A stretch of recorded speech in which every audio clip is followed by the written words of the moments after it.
percaya Tuhan hadir di tempat ini dan Tuhan memberkati acara kami sore hari ini. Kami mohon pimpinan Tuhan, penyertaan Tuhan, Tuhan yang mengurapi setiap anak-anak Tuhan yang melayani, hamba-hamba Tuhan yang melayani, kiranya pengurapan, kuasa, dan otoritas Allah bekerja di tempat ini, dan kami percaya Allah hadir di tempat ini, dan Allah memberkati kami semua. Kami siap memuji dan memuliakan nama-Mu, kami siap untuk memulai ibadah kami pada sore hari ini. Tuhan yang memimpin dan memberkati kami semua. Di dalam nama Tuhan Yesus Kristus kami berdoa dan kami mengucap syukur. Haleluya. Amin. Mari kita berikan tepuk tangan untuk Allah kita yang hidup. Kita merayakan Tuhan yang sudah bangkit. Rayakan Yesus, rayakan.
Jangan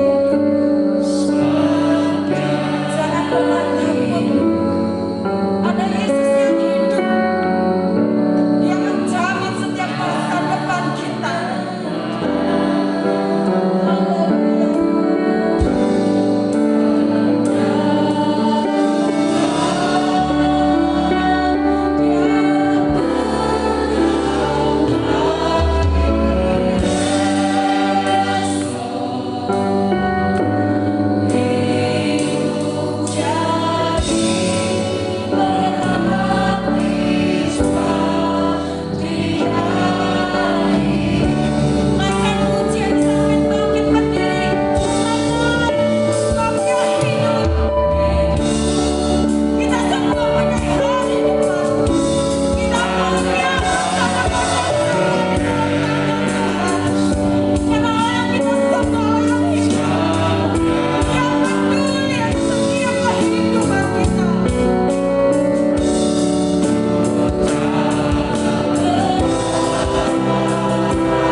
Kurowamu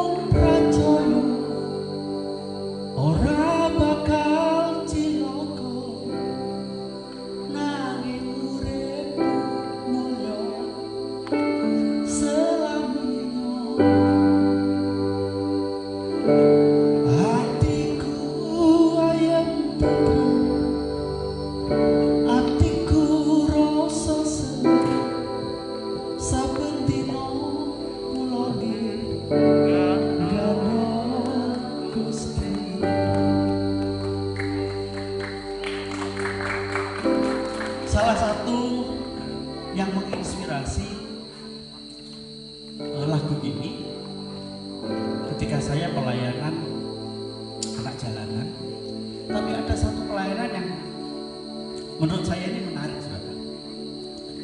Di satu ketika saya sedang konseling, kemudian saya melayani seorang hombreng pelepasan. Saya mulai konselingi dia.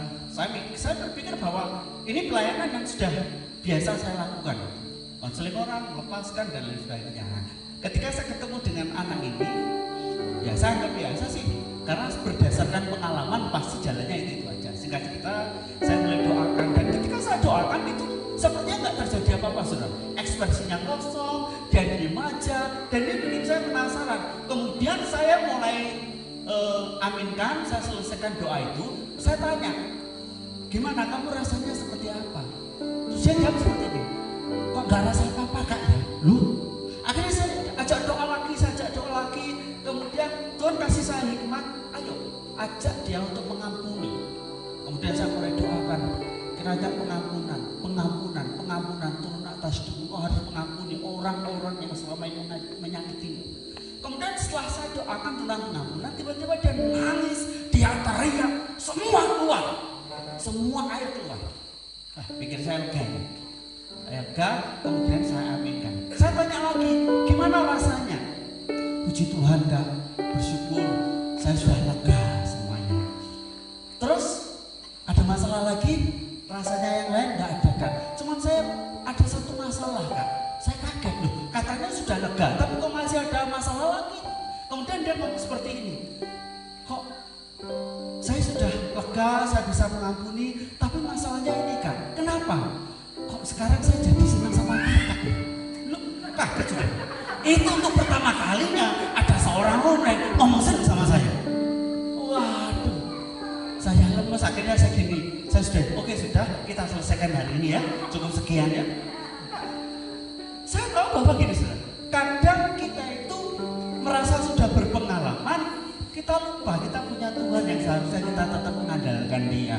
Seharusnya kita tetap mengandalkan Gusti. Halo? Berapa banyak di antara kita karena faktor pengalaman, faktor bisa, faktor kita punya semuanya, kita lupa bahwa ada Tuhan yang harus tetap menjadi gandolan hati kita. Harus tetap ada Tuhan yang bisa, yang seharusnya kita andalkan. Kita tidak bisa apa-apa tanpa Tuhan. Dan puji Tuhan, dari berbagai peristiwa itu saya menyadari bahwa saya tetap butuh Tuhan. Halo, amin. Jujur saudara, kadang kita itu tanpa disadari merasa lebih sakti dari Yesus. Kalau saudara baca, Yesus itu sebelum pelayanan, apa yang dia kerjakan? Dia berdoa semalaman. Itu yang Yesus kerjakan. Tetapi coba lihat diri kita kalau mau pelayanan. Sudahkah kita berdoa? Sudahkah kita ambil waktu untuk kita bersekutu dengan Tuhan? Artinya kalau kita tidak berdoa, kita tidak ambil waktu khusus buat Tuhan, berarti kita kan merasa atau seperti lebih sakti dari Yesus. Betul nggak? Saya ingat baru pertama kali ketika saya khotbah di sekolah Alkitab Batu, saya ini culun. Masuk sekolah kita masih umur 19, masih imut, tidak ngerti apa-apa. Bahkan dosa pun saya tidak tahu.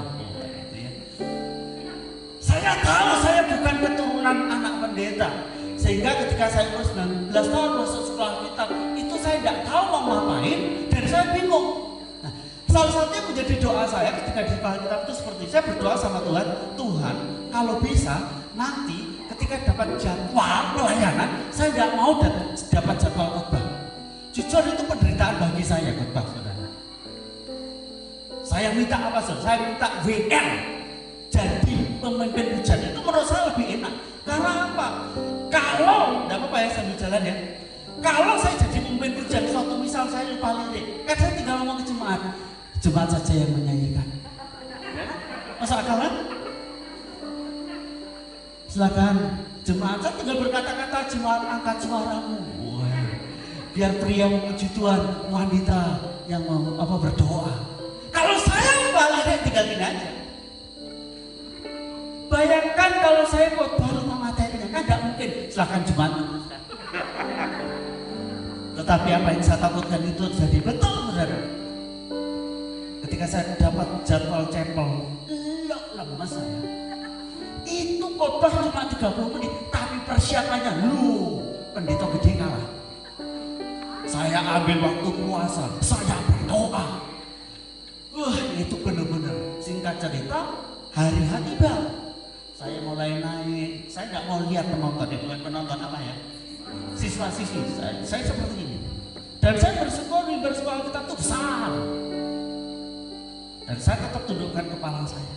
Bayangkan saudara anak nggak pernah khotbah, sekali khotbah dia harus berkhotbah di hadapan orang Farisi dan ahli Taurat. Semua mata tertuju pada saya. Saya lemes, tidak tahu mesti ngapain. Gelap gulita menaungi permukaan bumi. Itu gelap, saya tidak tahu harus mesti ngapain. Akhirnya saya mulai baca materi yang saya sampaikan. Teman saya itu bilang seperti ini, bisa uji lihat betul tangannya gini, betul kayak bencis kadang-kadang, saking gugupnya. Dari 30 menit waktu yang diberikan kepada saya, nggak sampai 10 menit kelar. Sisanya saya nggak tahu mesti ngomong apa. Kayaknya ngecak jagung-jagung netes kabeh. Tapi kalau saya coba melihat diri saya yang sekarang, saya hanya bisa berkata ini semua kemurahan Tuhan. Saya bisa berdiri di hadapan saudara, ini kemurahan Tuhan loh. Dan semua itu berkat Tuhan. Tapi saya jujur malu kalau saya sampai kebuacuk, nggak sampai ngandalkan Tuhan. Malu jujur. Nah, saya teringat apa yang disampaikan oleh Paulus. Paulus itu berkata seperti ini di dalam Filipi pasal yang ketiga.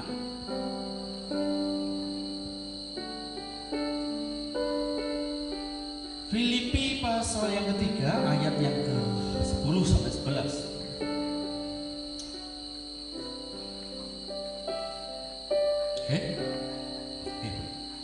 Yang kuhendaki ialah mengenal Dia dan kuasa kebangkitannya dan persekutuan dalam penderitaannya, di mana aku menjadi serupa dengan Dia dalam kematiannya, supaya aku akhirnya beroleh kebangkitan dari antara orang mati. Saya coba baca di dalam terjemahan firman Allah yang hidup dan saya dapat sangat serg sekali di sini. Sekarang saya telah melepaskan semua hal lain. Saya sadar bahwa itulah satu-satunya cara untuk mengenal Kristus dengan sungguh-sungguh, untuk mengalami kuasa yang menghidupkannya kembali, serta untuk mengerti apakah artinya menderita dan mati bersama dengan Dia. Oleh karena itu, apapun akibatnya, saya akan hidup di dalam kesegaran hidup baru yang dinikmati oleh mereka yang telah dibangkitkan dari antara orang mati. Sekali lagi saya coba baca yang atas. Sekarang saya telah melepaskan semua hal lain. Saya sadar bahwa itulah apa saudara, satu-satunya cara untuk mengenal Kristus dengan sungguh-sungguh. Yang menjadi blunder ada banyak orang Kristen adalah ketika dia meninggalkan Tuhan, dia belum mengenal Kristus dengan utuh.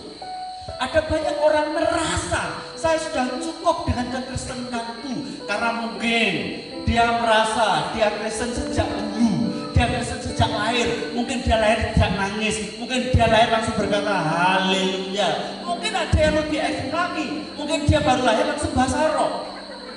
Padahal pengenalan akan Kristus untuk mengenal Tuhan itu tidak terjadi secara ujuk-ujuk. You know ujuk-ujuk? Apa itu ujuk-ujuk? Apa itu? Nah, betul-betul itu. Semua butuh proses. Ada langkah-langkah untuk gimana dia mengenal Kristus. Dan Paulus katakan satu-satunya cara untuk mengenal Kristus adalah dia berkata seperti ini. Sekarang saya melepaskan semua hal lain. Apa yang dilepaskan? Ini yang Paulus lakukan. Kalau saudara baca mulai ayat yang ke-4 dikatakan seperti ini. Sekalipun aku juga ada alasan untuk menaruh percaya pada hal-hal lahiriah, jika ada orang lain menyangka dapat menaruh percaya pada hal yang lahiriah, Paulus katakan aku lebih lagi. Jadi kalau ada orang sombong, Paulus ngomong aku lebih lagi. Loh, asik toh? Ini yang Paulus katakan. disunat pada hari ke-8. Ini orang Yahudi asli.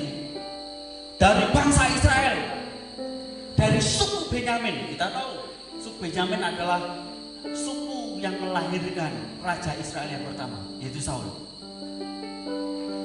Orang Ibrani asli. Tentang pendirian terhadap hukum Taurat, Paulus ngomong, aku ini orang Farisi. Kalau kamu mau sombong, aku lebih daripada kamu. Bahasanya seperti itu. Ngana siapa? Kita siapa? Gitu kan? Kowe sopo? Aku sopo? Tentang kegiatan, aku penganiaya jemaat. Loh, lengkap toh? Saudara belum tentu pernah menganiaya jemaat. Paulus sudah. Tentang kebenaran dalam mentaati hukum Taurat, aku tidak bercacat. Wih, keren. Tetapi apa yang dahulu merupakan keuntungan bagiku, sekarang anggap rugi karena Kristus. Apa yang menjadi kebanggaan setelah mengenal Kristus, setelah ketemu Tuhan, Paulus menganggap rugi. Seharusnya setelah saudara dan saya mengenal Kristus, ketemu Yesus, tidak ada yang patut dibanggakan. Masa lalu kita, jabatan kita, status sosial kita, tidak ada yang patut dibanggakan. Karena kebanggaan kita itu secara lahiriah yang kita peroleh sebelum kita mengenal Kristus justru akan menjadi penghambat untuk kita mengenal Kristus secara utuh.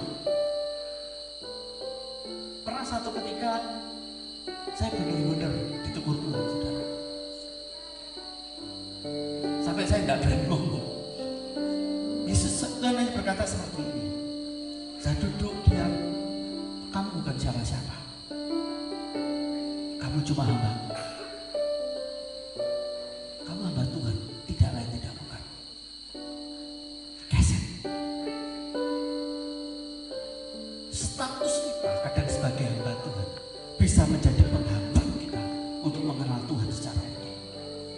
Sebagai akibatnya, pewahyuan, pengenalan yang kita peroleh ya pengenalan 20 tahun yang lalu. Saya mau katakan, biarlah pengenalan 20 tahun yang lalu, pewahyuan 20 tahun yang lalu, itu untuk 20 tahun yang lalu. Roh Kudus itu kerjanya terus progresif. Dulu, kalau saya menyampaikan kabar baik, saya bisa, saudara. Dari rumah ke rumah, saya datangi orang per orang. Bahkan saya di Surabaya pernah naik bis kota ya. Pernah naik bis kota. Saya masuk ke satu diskotik ke diskotik. Saya ikut ngamen sama anak-anak, makan bareng sama mereka. Kalau saudara tahu makannya anak-anak jalanan dan anak pangku itu sangat jiwa korsanya kuat. Itu satu bungkus. Lalu kita akan ayo makan yang sopan ya. Sendok di tangan kanan, garpu di tangan kiri. Jangan sampai bersentuhan. Nanti itu tidak sopan. Enggak. Kalau makan sama mereka, sekali juga, itu langsung tangan, enggak ada cuci tangan. Ya, tapi enggak sedap. Mau nyoba?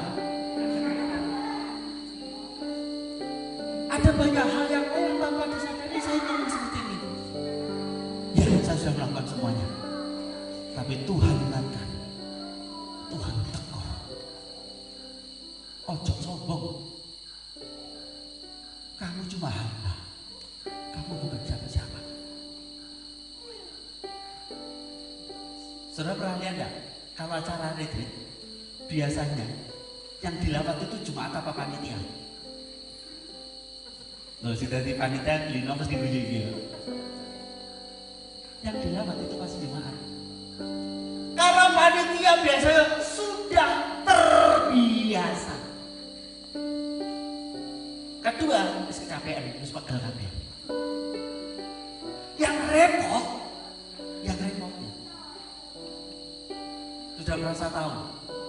Saya pernah mengalami sebuah sindrom seperti ini. Ketika orang khotbah, saya tuh nilainya seperti alah pasti itu ayatnya ke sini, siji. Nanti arahnya ke sini, sini. Kalau saudara, saya gak dapat apa-apa. Saya gak ada bedanya dengan orang Farisi dan ahli Taurat yang gak tahu semuanya. Tapi itu ada suka. Ayo untuk mengenal Kristus, tanggalkan. Semua yang kita anggap sebagai kebanggaan, anggap itu sebagai sampah. Amin. Amin. Terlepas apapun latar belakang saudara. Saya ngomong ke rekan-rekan yang pelayanan anak-anak anak jalanan. Stop, gak usah pamerin masa lalumu. Mereka kalau pamer kan keren kan, tatonya api-apian. Saya dulu punya teman di sekolah kita, tatonya itu di belakang sini naga saudara, sampai bawah. Saya tanya, kenapa sih kok ditato sedemikian ruang? Ya bagus lah. Jawabnya apa? Bro, tubuh kita bait Allah bro, harus dihias sedemikian rupa. Kayak saya ngomong.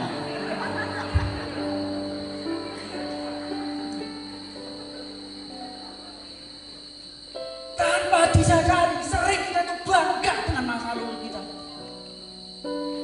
Ada yang bangga dengan penderitaannya. Jadi kalau cerita soal penderitaan itu semangatnya teman-teman. Wih, saya menderita sekali. Bayangkan penderita cerita kayak gitu. Keren dong. Ada yang bangga dengan banyak dalam hidupnya. Tapi ingat, semuanya itu tidak akan membawa kita kepada pengenalan akan Kristus. Halo, amin. Paulus katakan, aku buang semuanya. Dan ini yang harus kita lakukan. Saya akan coba singkat aja. Kolose pasal yang ketiga, ayat 1 mulai.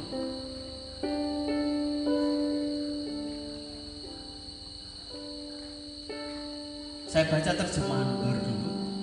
Karena itu, kalau kamu dibangkitkan bersama dengan Kristus, apa saudara, carilah perkara yang di atas, di mana Kristus ada duduk di sebelah kanan Allah. Kemudian yang kedua, pikirkanlah perkara yang di atas, bukan yang di bumi, sebab kamu telah mati dan hidupmu tersembunyi bersama dengan Kristus di dalam Allah. Apabila Kristus yang adalah hidup kita menyatakan diri kelak, kamu pun akan menyatakan diri bersama dengan Dia. Karena itu, matikanlah dalam dirimu segala sesuatu yang duniawi, yaitu percabulan, kenajisan, hawa nafsu, nafsu jahat, dan juga keserakahan yang sama dengan penyembahan berhala. Oke, dalam versi firman Allah yang juga dikatakan seperti ini. Karena dapat dikatakan bahwa saudara hidup kembali ketika Kristus bangkit dari antara orang mati. Jadi kita dikatakan seperti kita itu hidup kembali ketika Kristus, ketika Yesus itu bangkit dari antara orang mati. Jadi ketika kita hidup kembali bersama dengan Kristus, bersama dengan kebangkitan Kristus, sudah seharusnya sejak hari pertama saudara dan saya terima Yesus, kita harus memberi diri untuk pikiran kita tuh diseting ulang, dirombak ulang. Istilahnya gini, sejak hari pertama orang mau memberi diri terima Yesus, dia harus masuk dalam proyek pembenahan, settingan, apa ya istilahnya, men-setting cara berpikirnya dari awal. Sebab setiap kita lahir itu membawa opini masing-masing yang lahir dari keluarga, tradisi budaya dan lain sebagainya. Harus ada standarnya, dan standarnya adalah firman Tuhan. Oleh sebab itu, sejak hari pertama kita terima Yesus, ini yang kita lakukan. Yang pertama kita harus mencari. Carilah perkara-perkara yang di atas. Perkara-perkara yang di atas itu apa? Layangan pedot gitu ya, bukan. Perkara-perkara yang di atas.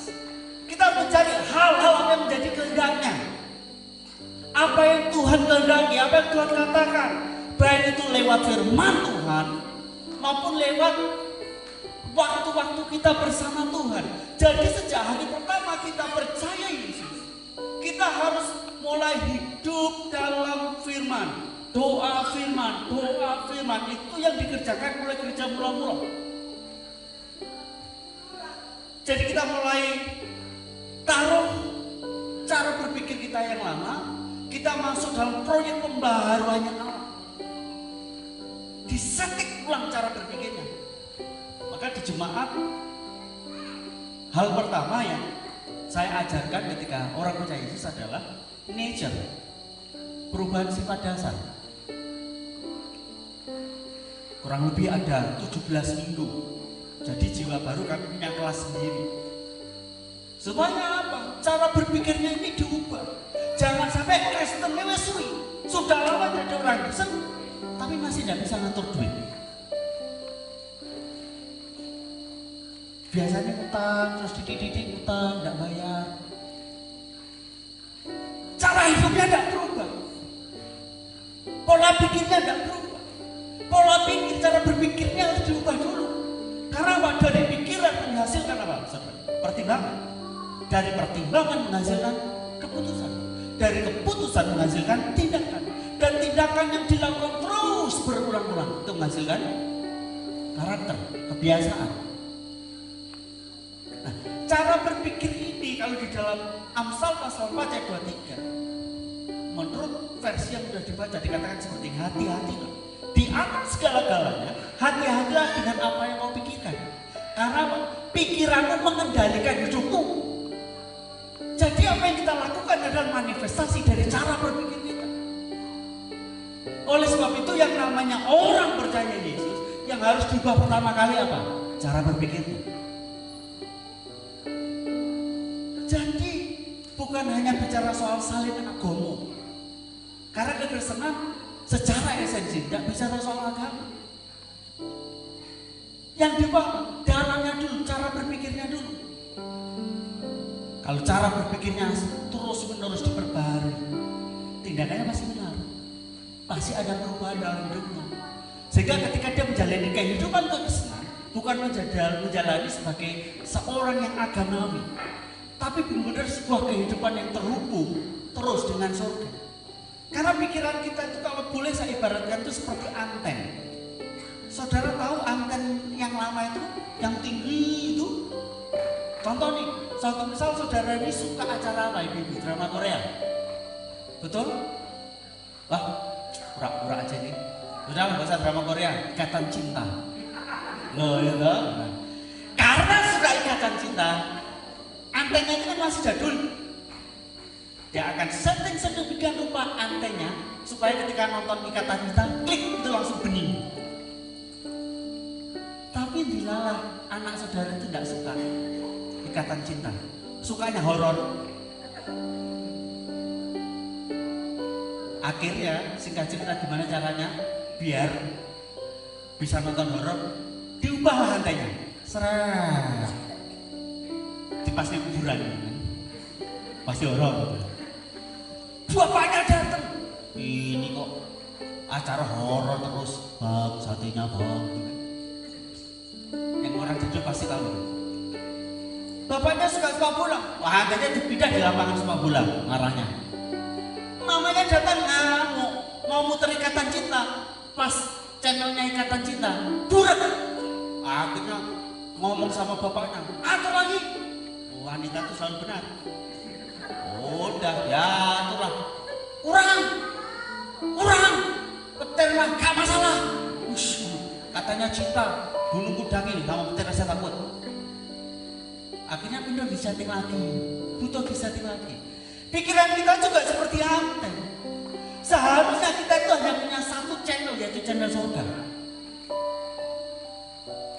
Sehingga ketika kita berdoa, karena channelnya sudah cukup surga, hanya surga, inspirasi kita bisa pastikan sumbernya dari surga. Ide-ide kita sumbernya dari surga. Keputusan kita sumbernya dari surga. Tapi masalahnya kita itu kadang membiarkan pikiran kita yang seperti anten itu untuk banyak masuk hal-hal yang tidak penting. Sehingga kita ketika sudah berdoa, apa yang jadinya? Gak bisa konsentrasi.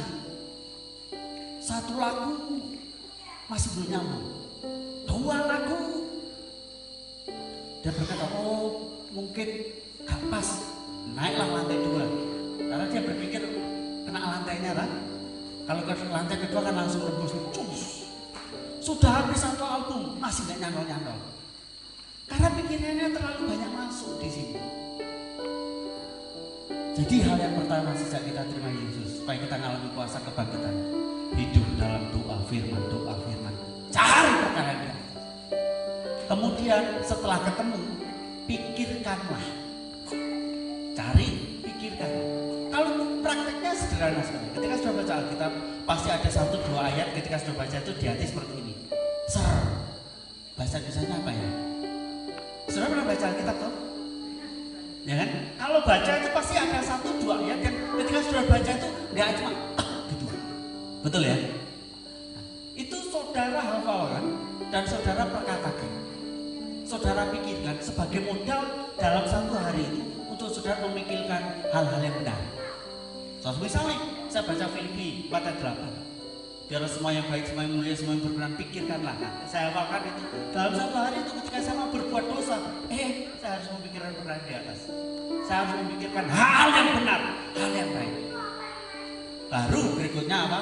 Kita harus mematikan segala bentuk kedagingan kita. Saya percaya kita akan mengalami apa yang namanya kuasa kebangkitan Kristus. Amin. Tuhan memberkati. Yang dari sebelah bisa angkat tangannya. Yang dari sebelah hidupku pengorbanan yang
memberkati hamba-Mu, Bapak Pendeta Yusuf Sujarwo Tuhan dalam pelayanannya, dalam pengembalaannya, dalam penginjilannya, berkati Tuhan dengan kekuatan yang daripada-Mu.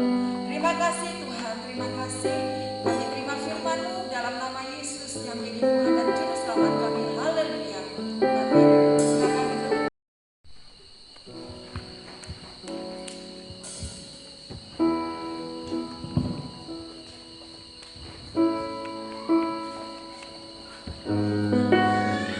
Kita akan masuk dalam perjamuan kudus dalam menyiapkan hati, pikiran kita supaya persekutuan kita dengan tubuh dan darah Kristus menjadi berkat dan kekuatan buat saudara dan saya. Kita naikkan satu pujian karena salibmu dan para pelayan sehingga berdua.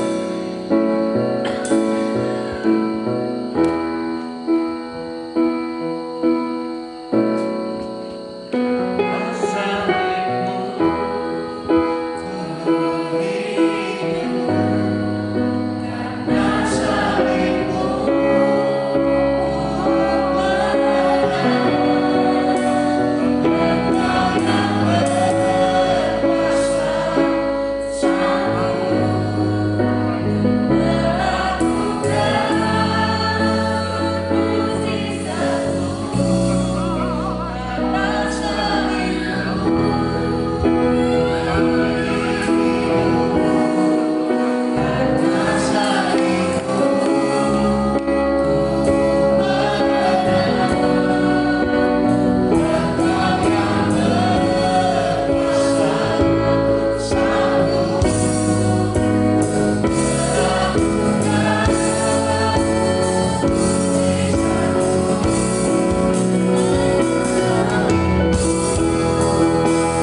Kalau sudah, saya beri waktu 5 detik untuk membuka tutup cawan perjamuan. Sudah? Kalau yang bisa dibantu. Sudah? Kalau saudara angkat roti di tangan kanan saudara. Saudara, ini bukan tubuh, ini roti yang murah, yang kita bisa dapat dan bahkan kita buang. Sama dengan tubuh Yesus Kristus yang dianggap murah oleh dunia, tetapi waktu tercabik-cabik, harganya tidak terkira untuk saudara dan saya. Dengar apa kata firman Tuhan.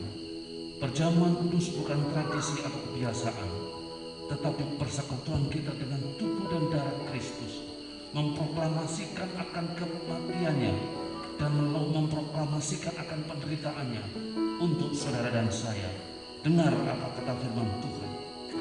Sebab apa yang telah kuteruskan kepadamu telah aku terima dari Tuhan, yaitu bahwa Tuhan Yesus Kristus pada malam waktu ia diserahkan, ia mengambil roti, sesudah itu ia mengucap syukur atasnya, lalu ia memecah-mecahkannya dan berkata, inilah tubuhku yang diserahkan bagi kamu. Perbuatlah ini setiap kali kamu memakannya menjadi peringatan akan aku.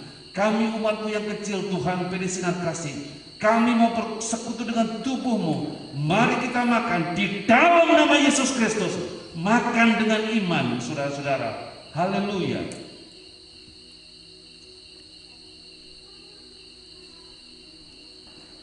Haleluya. Angkat cawan di tangan kanan saudara sebagai bentuk hormat yang setinggi-tingginya kepada Tuhan atas pengorbanannya. Waktu lambungnya ditombak, tidak ada darah yang keluar karena sudah habis, yang keluar adalah air. Dan darah yang mahal itu menjadi penebusan buat saudara dan saya, punya hidup kekal bersama Yesus Kristus. Dengar apa kata firman Tuhan. Demikian juga lalu ia mengambil cawan sesudah ia makan dan berkata, cawan ini adalah perjanjian baru yang dimeteraikan oleh darahku.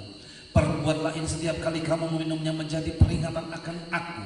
Sebab barang siapa makan roti dan minum cawan ini, ia memberitakan kematian Tuhan sampai Tuhan datang kembali. Kami umat yang kecil di Tuhan, kami mau bersekutu dengan darah-Mu yang menyucikan hati kami, menyucikan pikiran kami, supaya kami beroleh pikiran yang baru, memikirkan perkara-perkara di atas. Di dalam nama Bapa, Putra dan Roh Kudus yang menjadi Tuhan, Juru Selamat, Raja dan Tuhan kita, kita minum dengan iman. Dalam nama Yesus, minum dengan iman, saudara-saudara. Haleluya. Haleluya. Mari menyembah dia, saudara. Haleluya. Glory, glory. Haleluya. Glory, glory. Haleluya. Glory, glory. Haleluya.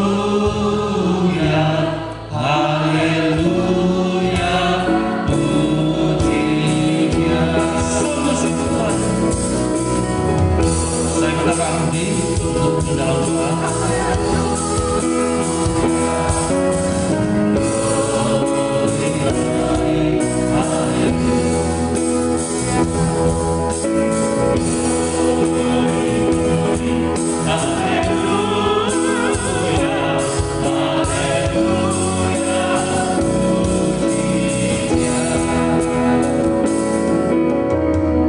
Terima kasih Tuhan. Terima kasih ya Pak. Allah kami yang hidup, Allah kami yang lama kami sembah Tuhan, Allah kami yang selalu menganugerahi berbagai macam hal pada kami, Allah kami yang luar biasa untuk kehidupan kami. Terima kasih untuk hari ini Tuhan, kesediakan waktu bagi anak-anak-Mu boleh berkumpul tempat ini Tuhan. Kami telah mengikuti pada kali ini Tuhan, dari awal pertengahan dan saat hari ini Tuhan. Terima kasih atas lawatan-Mu Tuhan. Terima kasih kasih karunia-Mu kesempatan kali ini. Mohon ampun Bapa atas salah dan dosa kami Bapa. Ampuni kami. Sesaat lagi Bapa kami akan kembalikan berkat yang telah kami bawa dan kami persiapkan. Urapi tangan-tangan kami Tuhan. biarlah persembahan kami nanti bisa menjadikan dupa beraung di hadapan-Mu. Terima kasih Bapa, di dalam nama Yesus kami berdoa dan bersama syukur. Haleluya. Amin. Silakan duduk kembali. Tuhan Yesus atas kebenaran-Mu, tak ingin aku hidup lepas dari kasih-Mu. Kasih-Mu menyelamatkan dan hidup antara. Kini ku persembahkan apa yang aku miliki. Memang tiada berarti dibanding dengan kasih-Mu. Namun ku ingin memberi dengan sukacita di hati. Karena ku tahu ini menyenangkan hati. Kita bangkit berdiri. Sungguh ku bangga punya seperti Engkau. Sungguh ku bangga Yesus atas segala pengorbanan-Mu. Tak ingin aku hidup lepas dari kasih-Mu. Kasih-Mu menyelamatkan dan hidup antara. Kini ku persembahkan.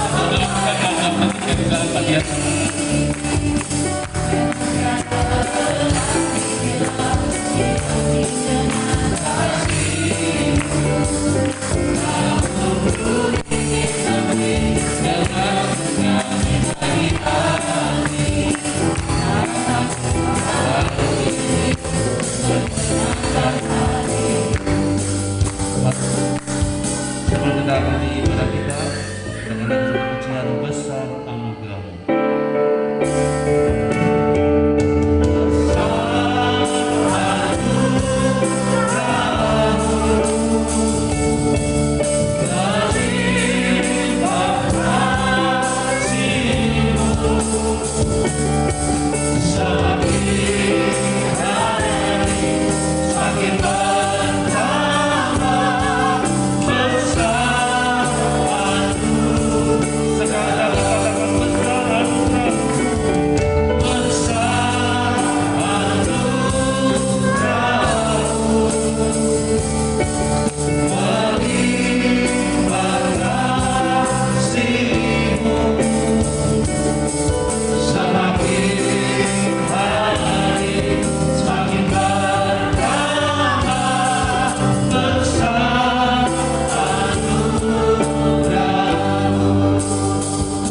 Di akhir ibadah ini Tuhan, kami mengucap syukur buat segala kebaikan dan kasih setia-Mu, memberkati hamba-Mu pendeta Ishak Sudarmo yang membentangkan firman, memberikan kekuatan buat kami, diberkati pelayanannya dari keluarga dan segala yang diusahakan dibuatnya berhasil. Mari saudara, kita angkat tangan kita. Tuhan memberkati engkau dalam rumah tanggamu. Tuhan memberkati engkau dalam kesehatanmu. Tuhan memberkati sekolah pendidikan anak-anakmu. Tuhan memberkati engkau dalam mata usaha dan pencarianmu. Apa saja yang kau kerjakan dengan segala jeripayahmu, dibuatnya berhasil jika engkau setia dan mendengar firman dan melakukan firman-Nya. Tuhan akan buat kau menjadi kepala, bukan menjadi ekor. Kau akan semakin naik-naik dan tidak akan pernah turun, karena engkau menyediakan, Tuhan menyertai dalam segala usahamu. Dan akhirnya saudara dikasih Tuhan, marilah kita pulang dengan membawa berkat daripada Allah Bapa yang di dalam surga, kasih karunia dari Tuhan Yesus Kristus, damai sejahtera dan penyertaan Roh Kudus menyertai kehidupan kita semua mulai saat ini sampai Tuhan panggil kita. Kita tetap setia dalam nama Yesus Kristus Tuhan. Semua yang percaya sama-sama katakan amin. Tuhan Yesus memberkati.